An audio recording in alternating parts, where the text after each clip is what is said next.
Hello, welcome again.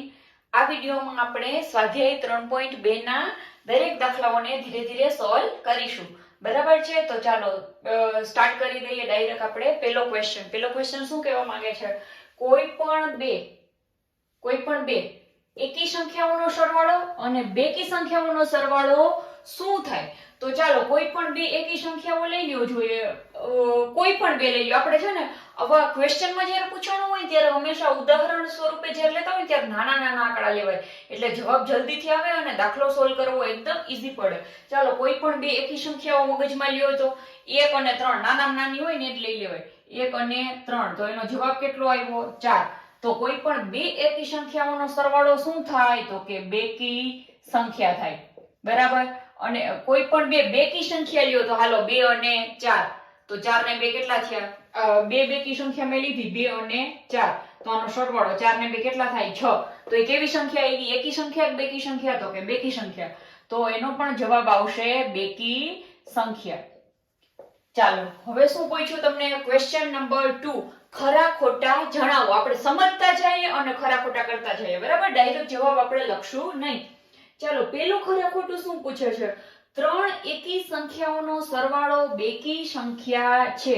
3 એકી સંખ્યાઓ, 3 એકી સંખ્યા લ્યો. હાલો આપણે લાઈન જોઈ લઈએ. 3 એકી સંખ્યા લ્યો તો 1, 3 અને 5. 5 ને 3 8 ને 1 9.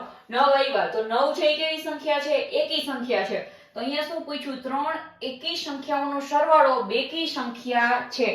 તો જવાબ શું આવશે? ખોટું. બરાબર. ચાલો બીજું, બે એકી સંખ્યા અને એક બેકી સંખ્યા. બે એકી સંખ્યા હાલો કઈ પણ લ્યો, 1 અને 3, અને એક બેકી સંખ્યા. એક બેકી સંખ્યા લઈ લ્યો 2.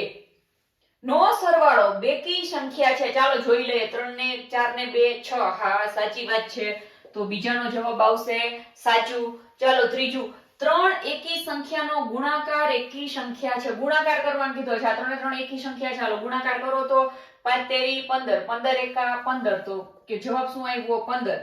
શું પૂછ્યું? 3 એકી સંખ્યાઓનો ગુણાકાર એકી સંખ્યા છે. તો હા સાચી વાત છે, 15 આવ્યા જવાબ. તો 15 પણ કેવી સંખ્યા છે? એકી સંખ્યા છે. તો આ જવાબ સાચો થશે. ચાલો ચોથું, જો બેકી સંખ્યાને 2 વડે ભાગવામાં આવે તો ભાગાકાર હંમેશા એકી સંખ્યા જ હોય છે.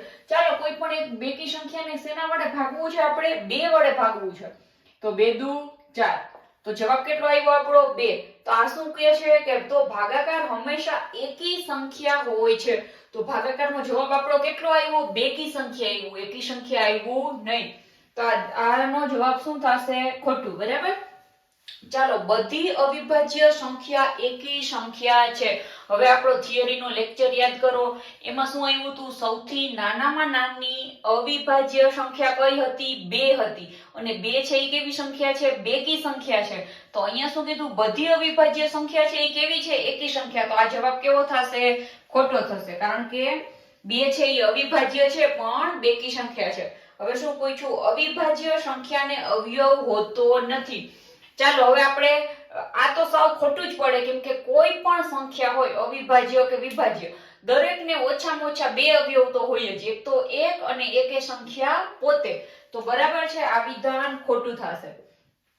ચાલો બે અવિભાજ્ય સંખ્યાનો સરવાળો હંમેશા બેકી સંખ્યા હોય. કોઈ પણ બે આપણે અવિભાજ્ય સંખ્યા લઈ લઈએ. જેમ કે આપણે લઈ લઈએ અવિભાજ્ય સંખ્યા 2 અને 3. 3 ને 2 કેટલા થયા? 5. 5 આવ્યું. અને એ શું પૂછ્યું? બે અવિભાજ્ય સંખ્યાનો સરવાળો હંમેશા બેકી સંખ્યા હોય છે. હંમેશા બેકી સંખ્યા જ હોય એવું કહે છે. તો આ કેવું છે? વિધાન ખોટું થશે. બરાબર. કારણ કે અહીંયા જો આપણે 2 અને 3 લીધી, બે અવિભાજ્ય સંખ્યા, એનો સરવાળો 5 આવી ગયો, તો એકી સંખ્યા છે. ચાલો હવે એવું 2 એ એકમાત્ર બેકી અવિભાજ્ય સંખ્યા છે. તો સાચી વાત છે.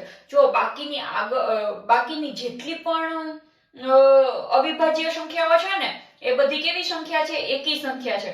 પણ એક જ સંખ્યા એવી છે કે જે બેકી સંખ્યા છે અને છતાંય અવિભાજ્ય છે. એવું કોણ છે? 2. તો આ વિધાન કેવું થશે? સાચું.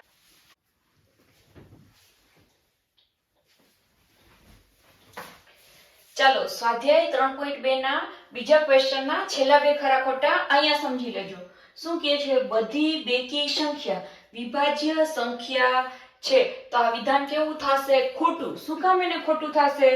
કારણ કે સૌથી નાની અવિભાજ્ય સંખ્યા કોણ છે? 2. અને 2 છે એ કેવી છે? અવિભાજ્ય સંખ્યા છે. તો 2 છે એ બેકી સંખ્યા છે પણ અવિભાજ્ય છે.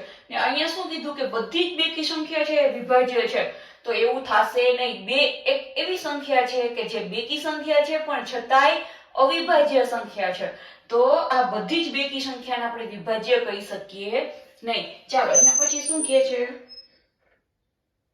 બે બેકી સંખ્યાઓનો ગુણાકાર હંમેશા બેકી સંખ્યા હોય છે. તો આ વિધાન સાચું છે. તમે કોઈ પણ બે બેકી સંખ્યા લઈ લ્યો, ધારો કે કોઈ લઈ લેશે 8 અને 3, સોરી 8 અને 2, તો 8 દુ 16. તો કેવા આવ્યા? 16 કેવી આવી? બેકી સંખ્યા. બરાબર છે. કોઈ પણ બે બેકી સંખ્યા લઈ મનમાં અને ગુણાકાર કરી લ્યો. તમને જે પણ એક્ઝામ્પલ મજા આવે તો એ બધાનો જવાબ બે બેકી સંખ્યાનો ગુણાકાર કરશો એટલે જવાબ જે આવશે એ કેવી હશે? બેકી સંખ્યા જ હશે. તો આ વિધાન કેવું છે? સાચું. તો ચાલો હવે આના નેક્સ્ટ ક્વેશ્ચન 3 થી લઈને બધા આગળના એ નેક્સ્ટ વિડીયોમાં કન્ટિન્યુ કરીએ છીએ. તો ક્યાંય જતા નહીં, જરૂર જોડાયેલા રહેજો. નેક્સ્ટ વિડીયોમાં કન્ટિન્યુ કરીએ છીએ. Thank you.